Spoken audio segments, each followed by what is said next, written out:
Continuando a falar do artigo 26 da Emenda Constitucional número 103 de 2019, nós temos lá no seu parágrafo 5º que o acréscimo a que se refere o caput do parágrafo 2º, que é aquele acréscimo de 2%, né, no cálculo do salário de benefício. Nós vimos que, a priori, é 60%, mais 2% por ano que ultrapassar 20 anos. Então, este acréscimo a que se refere este parágrafo 2º do artigo 26 da emenda será aplicado para cada ano que exceder 15 anos de tempo de contribuição para os segurados de que tratam a linha A do inciso 1 do parágrafo 1º do artigo 19 e o inciso 1 do artigo 21, que são justamente aqueles que se aposentam aos 15 anos na aposentadoria especial, que no caso é apenas o minerador de subsolo que trabalha nas frentes de produção. É a única atividade que, ao haver a exposição a uma associação de agentes nocivos, dá direito a uma aposentadoria aos 15 anos. E também para as mulheres filiadas ao regime geral da Previdência Social. Portanto, cálculo de aposentadorias vai ser de 60% daquela média aritmética que nós vimos, né, na aula passada, das contribuições contadas a partir de julho de 94, mais 2% por ano, que ultrapassar 20 anos nos casos dos homens e 15 anos no caso das mulheres e dos trabalhadores que se aposentam com 15 anos na aposentadoria especial. Aqui, pessoal, nós estamos falando de uma regra que foi trazida também pela emenda 103, que é a regra do descarte de contribuições previstas lá no artigo 26, parágrafo 6º, e que muito provavelmente vai cair na prova, por ser uma nova situação trazida e também por trazer a possibilidade de você aumentar o valor da aposentadoria, retirando algumas contribuições no cálculo do salário de benefício que jogariam o resultado da sua média aritmética simples de 100% do período básico de cálculo para baixo. Então é possível você retirar algumas contribuições menores e fazer com que esta média possa se elevar, elevando por consequência o valor do salário de benefício e da aposentadoria. Diz assim o parágrafo 6º. Poderão ser excluídas da média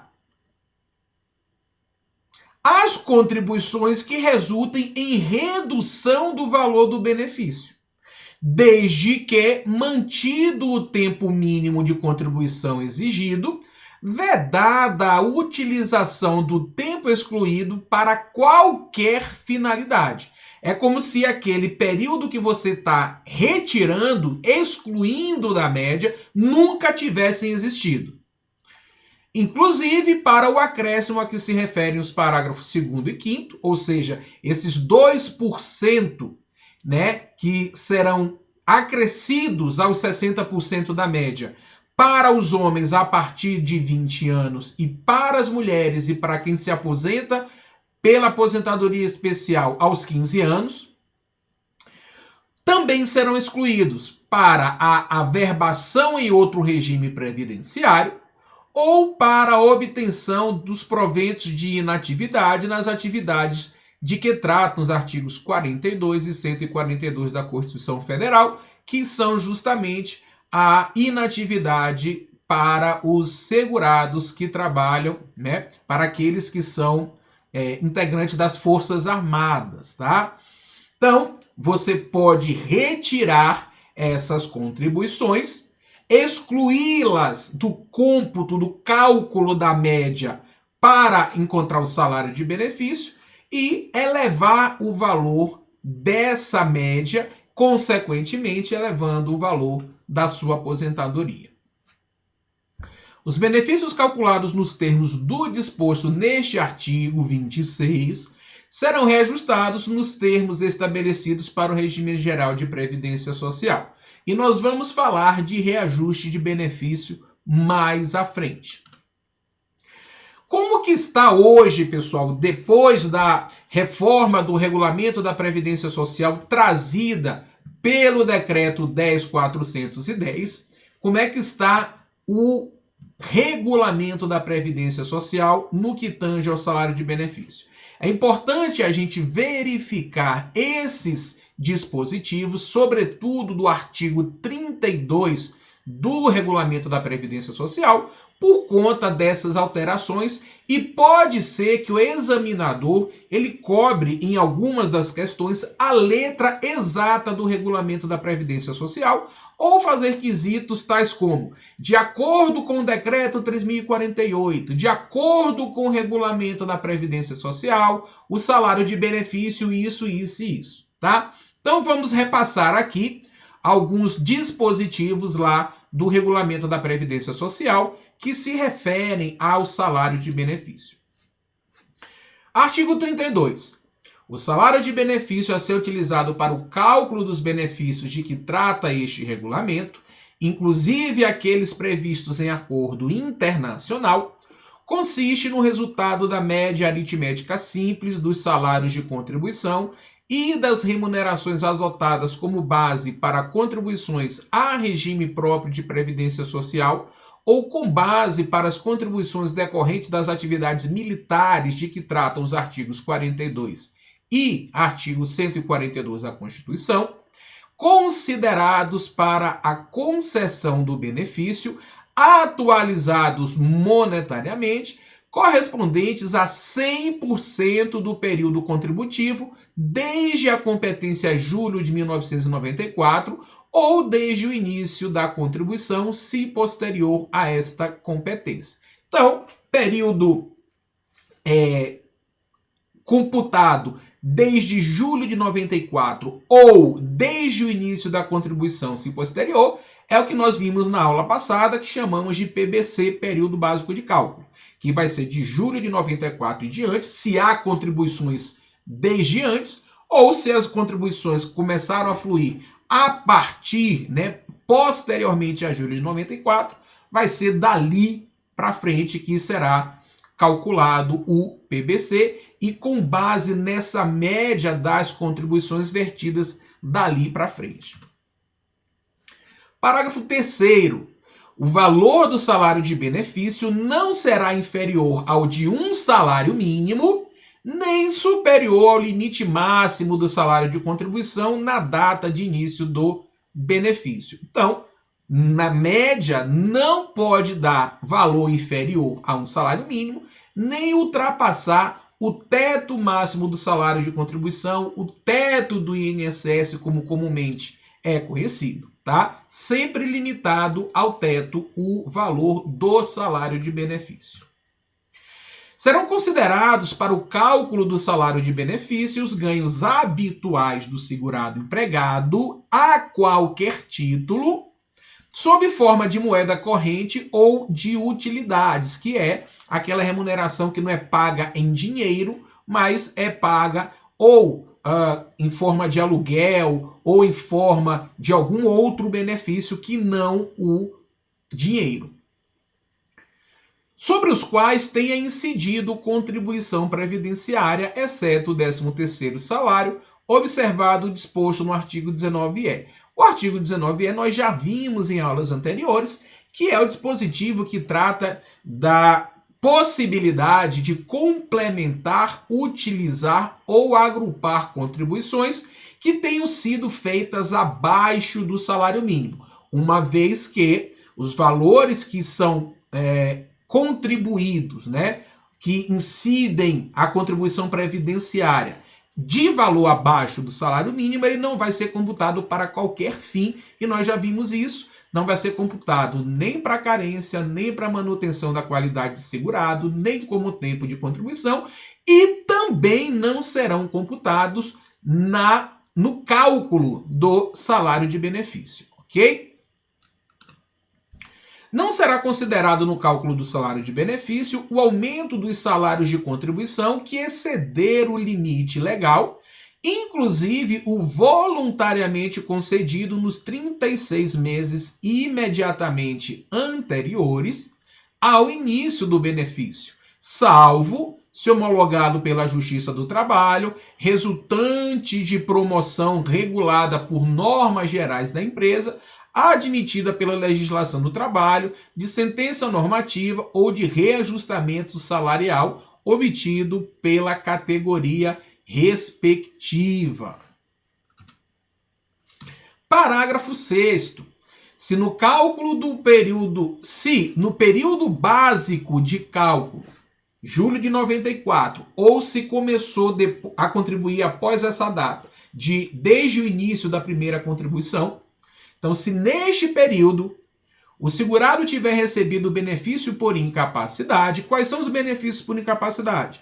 Auxílio por incapacidade temporária, aposentadoria por incapacidade permanente. Então, se dentro deste período ele recebeu algum desses benefícios, considerar-se-á como salário de contribuição no período o salário de benefício que serviu de base para o cálculo da renda mensal. Ou seja, não é o valor do benefício em si, mas o valor do salário de benefício sobre o qual vai incidir um percentual, que nós já vimos e vamos ver como que ficou após a emenda 103. Então, é este salário de benefício, antes de incidir a alíquota, que no caso do auxílio por incapacidade temporária é de 91%, tá? Então, não é o valor resultante desta aplicação da alíquota, e sim a média que foi utilizada para o cálculo do benefício por incapacidade, ok? É ela que vai ser utilizada, é este valor que vai ser utilizado. Então, se no período básico de cálculo o segurado tiver recebido o benefício por incapacidade, considerar-se-á como salário de contribuição no período o salário de benefício que serviu de base para o cálculo da renda mensal e não a renda mensal do benefício por incapacidade. E este salário de benefício vai ser reajustado, né, nas mesmas épocas e nas mesmas bases dos benefícios em geral, não podendo ser inferior ao salário mínimo nem superior ao limite máximo do salário de contribuição. Então isso aqui é importante, tá, pessoal? Vocês estarem antenados. Exceto para o salário família e o auxílio acidente, será pago o valor mínimo de benefício para as prestações referidas no artigo 30, quando não houver salário de contribuição no período básico de cálculo. Ou seja, se você dentro daquele período, uma vez que vai ser feita a média, não tem contribuições, não houver salários de contribuição para entrar na média, vai entrar ali o valor de salário mínimo. Para fins de apuração do salário de benefício de qualquer aposentadoria precedida de auxílio acidente, o valor mensal deste será somado ao salário de contribuição antes da aplicação da correção a que se refere o artigo 33, não podendo o total apurado ser superior ao limite máximo do salário de contribuição. Só relembrando aqui, pessoal, a gente vai adentrar futuramente e especificamente em cada um dos benefícios do regime geral. Mas só a título de compreensão, o auxílio acidente ele é um benefício que é calculado também com base no salário de benefício, só que a alíquota incidente sobre a média é de 50%. Portanto, este benefício, que tem uma natureza indenizatória, ele pode ter a sua renda abaixo do salário mínimo. E o que é que o parágrafo 8º do artigo 32 está nos dizendo? Que se na hora de calcular uma aposentadoria, onde já havia o recebimento deste auxílio acidente, além dos salários de contribuição, que normalmente o segurado vai fazer mensalmente, o valor desse auxílio acidente, que pode inclusive ser inferior ao salário mínimo, ele vai ser somado ao salário de contribuição durante os meses em que ele esteve ativo, em que esse benefício foi concedido. Então, soma o valor do auxílio acidente com o valor do salário de contribuição para a média que vai ser apurada desses salários de contribuição, juntamente com o valor do auxílio acidente, vai somar esses valores, vai fazer a média e, a partir desta média, já incluso o valor do auxílio acidente, é que vão ser, então, aplicados os percentuais para as aposentadorias, conforme a forma de aposentadoria, que nós vamos ver também. Não pode ser superior ao limite máximo, tá? O valor do salário de contribuição, né? O valor desta apuração. Quando não existirem salários de contribuição a partir de julho de 94, as aposentadorias concedidas nos termos do disposto do parágrafo 5º, 6º do artigo 13, terão valor correspondente ao do salário mínimo, observado no caso de acordos internacionais o disposto no parágrafo 1º do artigo 35. Então, o que é que ele está dizendo aqui? Quando na hora de calcular aposentadoria por idade, aposentadoria por tempo de contribuição e aposentadoria especial, se não tiver contribuição a partir de julho de 94, que é quando se inicia o PBC para apuração do salário de benefício, vai entrar valor de salário mínimo na mesma forma como está se referindo ali o parágrafo 7º do artigo 32.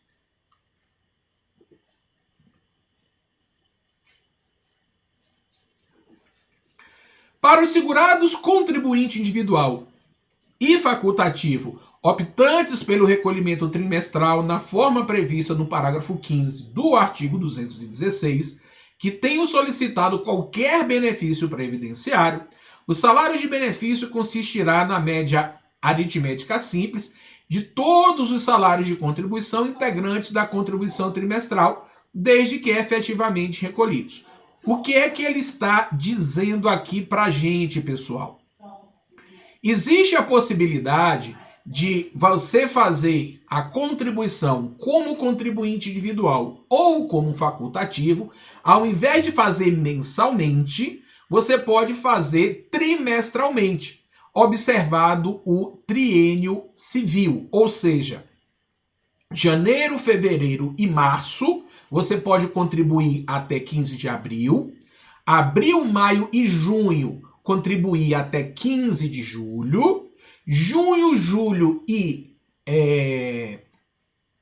julho, agosto e setembro até 15 de outubro e os meses de outubro, novembro e dezembro recolher até 15 de janeiro do ano seguinte.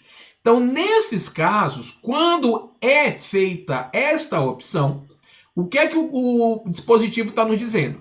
Vai entrar o valor da contribuição trimestral. Então, se a pessoa recolhe sobre um salário mínimo mensal, ao longo do triênio ela vai contribuir o valor equivalente como se ela estivesse contribuindo sobre 3 salários mínimos, só que um referente a cada mês do triênio, tá? Então, por exemplo, se a contribuição que ela faz hoje é em cima de um salário mínimo, né? Ou daria, por exemplo, R$250, ao final do trimestre ela vai ter que fazer a contribuição de, na verdade, R$750. 250 de um mês, 250 de outro, 250 de outro. Então, nesta forma de contribuição trimestral, é esse valor do trimestre que vai entrar na média e, obviamente, vai ser, então, calculado o salário de benefício com base nisso aí.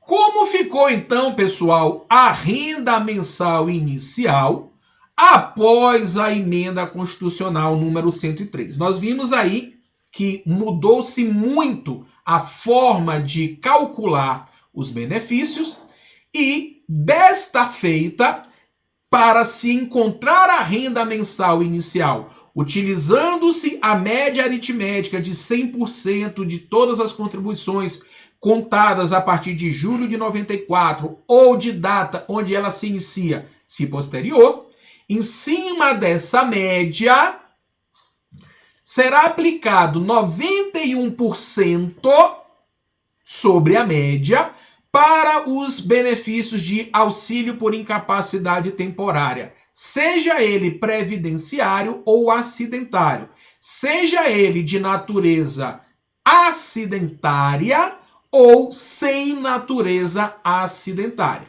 Lembrando que, ao aplicar esta alíquota de 91% sobre a média do salário de benefício, né? Sobre o salário de benefício, aliás, ela tem que se limitar à média das 12 últimas contribuições recebidas antes de requerer o auxílio-doença, que agora é chamado de auxílio por incapacidade temporária. No caso da aposentadoria por incapacidade permanente, não oriunda de um acidente de trabalho, doença do trabalho ou doença ocupacional, uma aposentadoria por incapacidade permanente previdenciária, vai incidir o coeficiente de 60%, mais 2% para cada ano que exercer 15 anos de contribuição para a mulher e também, como nós já vimos, para aquele que se aposenta aos 15 anos de contribuição na aposentadoria especial, que a gente vai ver ali também, ou 2% por ano que exceder 20 anos de contribuição, no caso do homem. Se a aposentadoria por incapacidade permanente é decorrente de um acidente de trabalho, de uma doença ocupacional ou de uma doença do trabalho, o coeficiente que vai ser aplicado sobre o salário de benefício será de 100%. Portanto, quando na hora de requerer o benefício previdenciário houver a necessidade de comprovação de que houve um acidente de trabalho, isso é importante na hora de você ter um valor de benefício maior. Principalmente naqueles casos onde a mulher não tem mais de 15 anos de contribuição ou o homem não tem mais de 20 anos de contribuição. Beleza? A natureza acidentária da aposentadoria por incapacidade permanente resulta num coeficiente maior a ser aplicado sobre o salário de benefício e, consequentemente, num valor de benefício maior também. O auxílio acidente, nós já vimos, já falamos anteriormente, é 50%. A pensão por morte, gente, a gente vai falar de pensão por morte também em detalhes lá na frente. Ela tem o coeficiente de 50% do salário de benefício, mais 10% por dependente, ok? E aí você vai pegar este percentual e multiplicar pelo valor da aposentadoria por incapacidade permanente, se o segurado falecido era aposentado, ou em cima do benefício do valor da aposentadoria por incapacidade permanente acidentária ou do benefício precedido. Se ele era aposentado por idade, por exemplo, vai ser 50% mais 10% por dependente em cima do valor da aposentadoria. Então, se você tem um beneficiário, um segurado que deixa uma mulher, esposa e 2 filhos, qual vai ser o coeficiente aplicado sobre o valor do benefício dele? 50%, que é a cota familiar, tem a mulher e 2 filhos. Então, 3 dependentes. 50% mais 30%, que vai dar 80% do valor do benefício que ele recebia antes de morrer. Se ele não recebia nenhum benefício, vai ser apurado o salário de benefício, como nós já aprendemos, com base nas contribuições que ele fez a partir de julho de 94, faz-se uma média E em cima dessa média, no exemplo que nós demos, vai incidir 80% dessa média. Só vai ter 100% da média no caso da pensão por morte se houver pelo menos 4 dependentes, porque é 50% mais, ou melhor, 5 dependentes. 50% da cota familiar, mais 10% por cada dependente. Neste caso, teria 100%.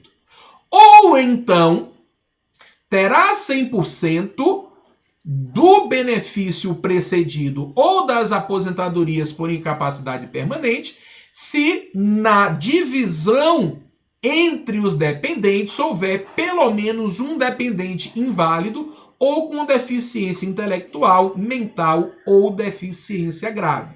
Neste caso, tanto a média, né, que vai ser utilizada para o cálculo do salário de benefício, quanto o valor dos benefícios precedidos, será aplicado o coeficiente de 100%.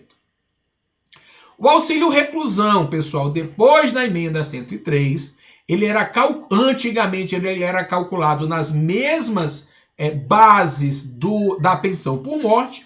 Ele agora vai ter o valor máximo de um salário mínimo, mesmo que o segurado que foi preso receba teto. Os dependentes vão ter como valor de salário de auxílio reclusão, de valor de benefício de auxílio reclusão, de no máximo um salário mínimo.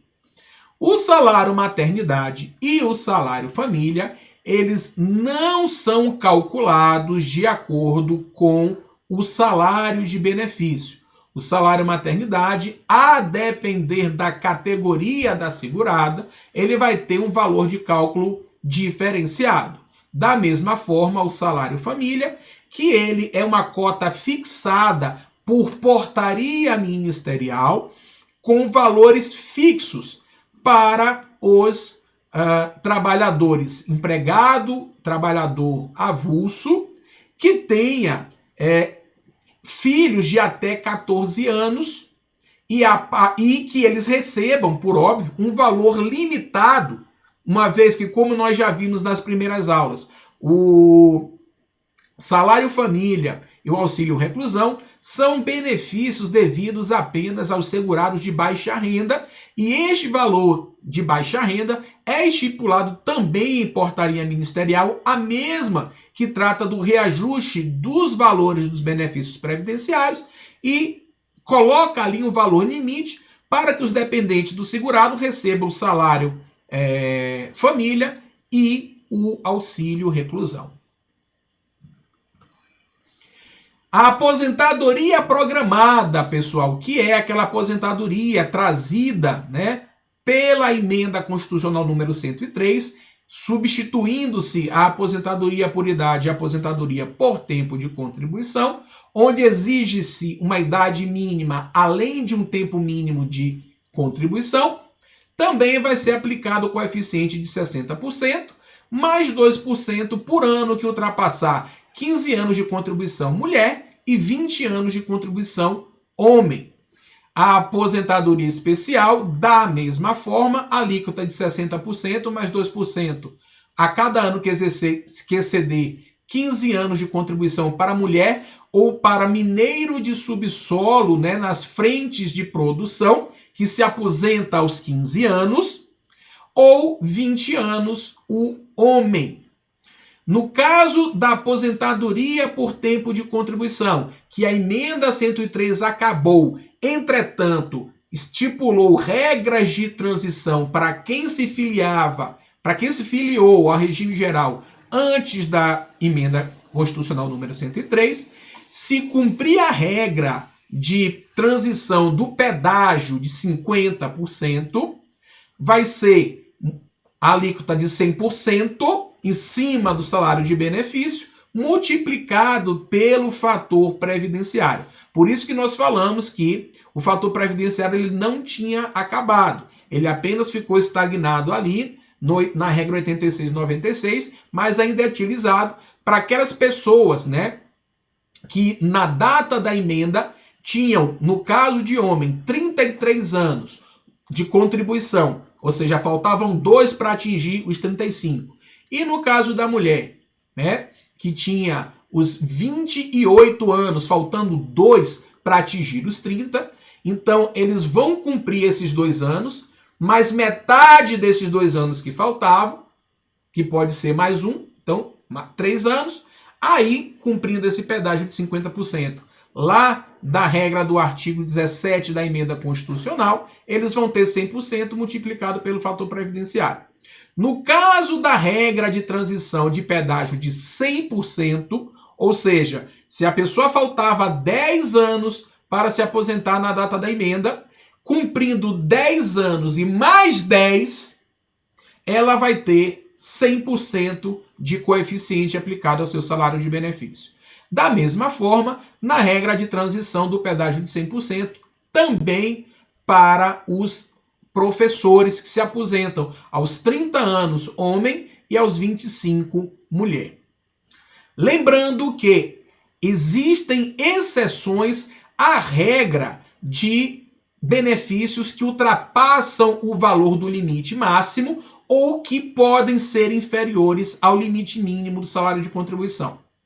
Superiores ao limite máximo é o salário maternidade da empregada, e quando a pessoa recebe aposentadoria por incapacidade permanente e que ela precisa de um auxílio permanente de terceiros para se locomover, para tomar banho, enfim, elas têm direito a um valor de 25% sobre o valor da aposentadoria por incapacidade permanente. Se por um acaso ela já recebe o teto e precisa desse acompanhante em tempo integral, este valor de 25% a mais será concedido e pode ultrapassar o teto. São as duas únicas exceções. E benefícios que podem ser inferiores ao mínimo. Nós já falamos do auxílio acidente, uma vez que a alíquota incidente sobre o salário de benefício é de 50%, o abono de permanência em serviço, o auxílio suplementar, benefício já extinto pela Lei 8.213, mas que quem recebia ainda tem direito adquirido a manter este benefício, o salário família, que nós falamos que é uma cota determinada em portaria ministerial, e a parcela do RGPS nos benefícios de acordos internacionais, onde o Brasil paga uma parte e o país estrangeiro paga outra parte. As cotas de pensão também podem ser inferiores ao mínimo, tanto a de pensão quanto de auxílio reclusão, mas não o valor cheio. Exemplo, a pessoa que morreu tem lá como valor apurado da média um salário mínimo. Então, este valor da média do salário de benefício não pode ser inferior.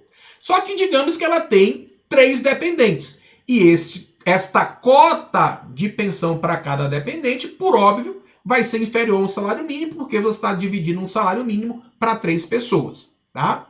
O auxílio por incapacidade temporária também pode ser inferior ao mínimo para quem exerce mais de uma atividade, contribui em cima de ambas as atividades, desde que esse valor de salário de benefício de uma das atividades, somada às demais remunerações que ele recebe, for superior ao salário mínimo, ok? Na próxima aula, então, no próximo bloco, vamos continuar com a nossa aula de hoje.